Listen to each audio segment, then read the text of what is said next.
stage, Marc Cahill!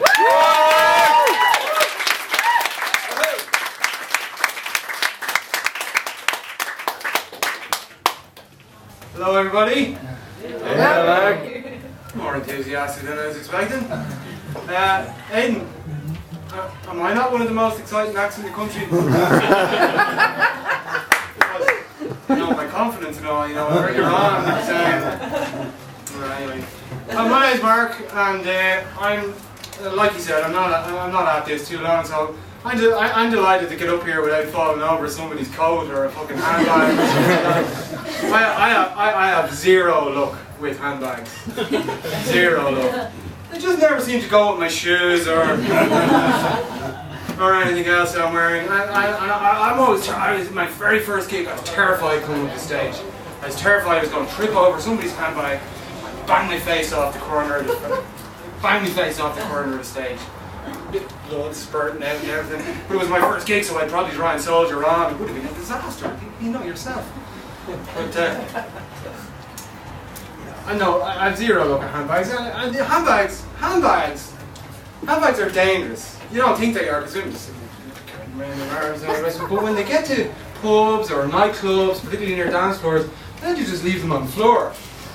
They leave them on the floor and the straps hanging out. And, you know yourself, you're walking along. You've got about 8 pints in your hand. You know yourself.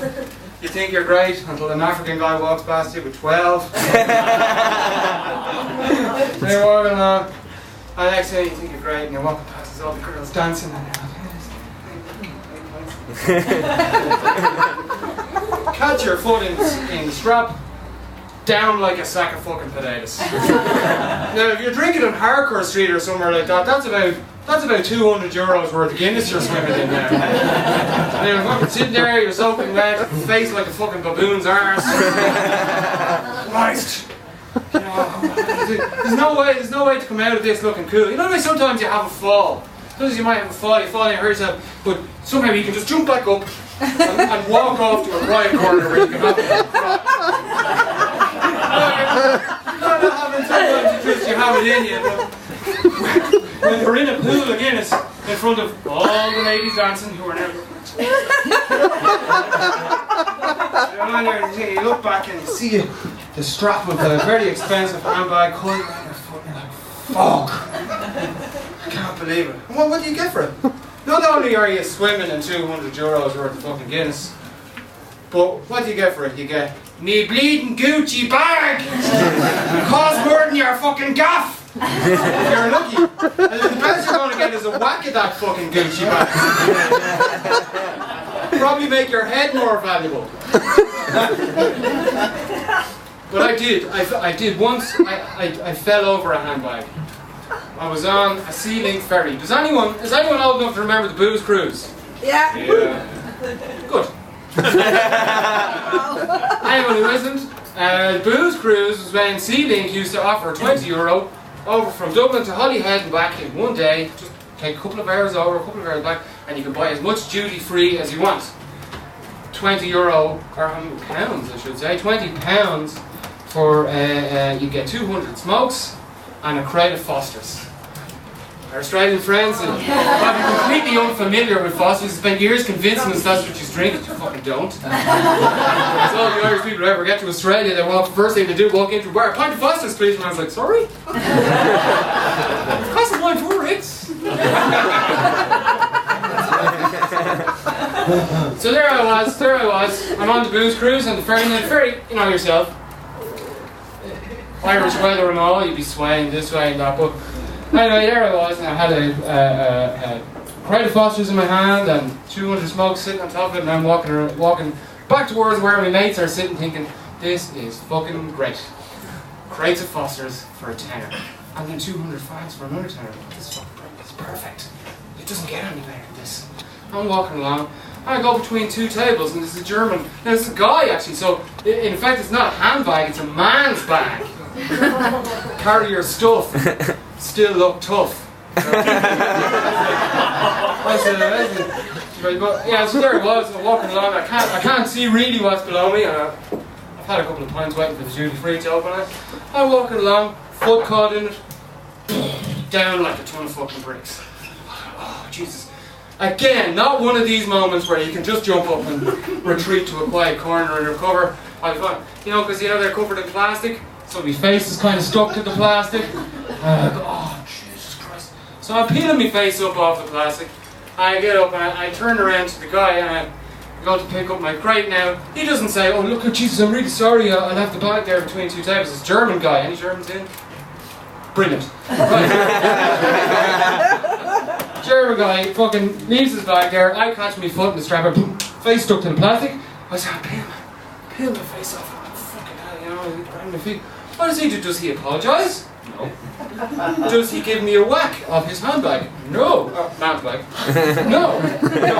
He says, he jumps all over me. He's making a fucking citizen's arrest. He fucking tackled me. I'm back down on the fucking ground. Holds on to me crate in case he tries to take it.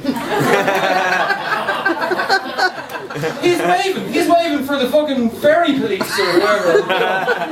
Guys who are, they didn't qualify to actually be cops, so they go and they become ferry police where they wear white. Apparently this German guy was convinced that I, walking along with my crate of Fosters and my 200 smokes, was planning on stealing his bag Ronaldo style. I was going to step over it and then flick it back over my head, catch it, run away from him and the ferry police on a boat in the fucking sea. No, I had to explain myself to these fucking white-wearing cops. Oh, any gay people in? Brilliant. Oh, a bit camp. That was a bit too camp for me, Anyway, so my friend Al, he was supposed to come here tonight. He hasn't arrived yet, but he's fucking late for everything all the time. So chances are he's going to come cruising in the minute I fucking finish on stage. Him and my friend Ollie moved into this house together up in Sligo town.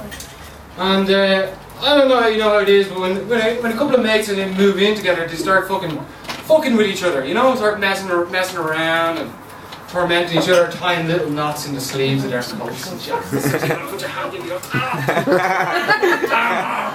can't believe it.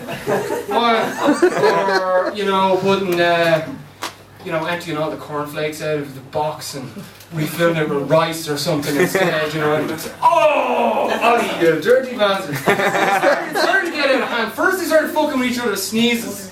And when you've got a sneeze can be satisfying. I think generally speaking, sneezes are a nuisance, but there is a certain satisfaction in, getting a good fucking sneeze out, But so say I'll be sitting there and he'd be like, Ollie, give him a little poke. And that's just enough to put him off. And then he's left. It's like when you were about to say something and then you can't remember what it is you were about to say and you're left with this horrible empty feeling. That's a similar thing for the season. But they went over the line. They started fucking with each other's poos. I was expecting an oh. When one of them, fellas, especially fellas who live with other fellas in the house, they tend to announce it. Right, I'm off upstairs for a dump. I'll see you in about a half an hour and I have fucking paper and all the rest of it. Off he goes. Grand, right? But as soon as that announcement was made, the other one would then pop up. And he'd wait and he'd wait and he'd wait and he'd wait and he hears him going in. Door closed now, and then he'd appear by the door. And he'd sneak down and he'd listen. And then he'd start doing a little bit of commentary. Ollie's sitting on the jacks now. And they're going, well, Al, this is a bit much now, We're just waiting for our first plop. Oh, and there it is, folks! There it is, our first plop! I just think that's fucking way out of order. Do you know what I mean? And their lives are ruined. Then they started coming out to my house to take jumps because they were afraid to take jumps in their own house. And it's fucking completely out of line as far as I was concerned. Bastards. Anyway, everybody, thanks very much for listening to me. Keep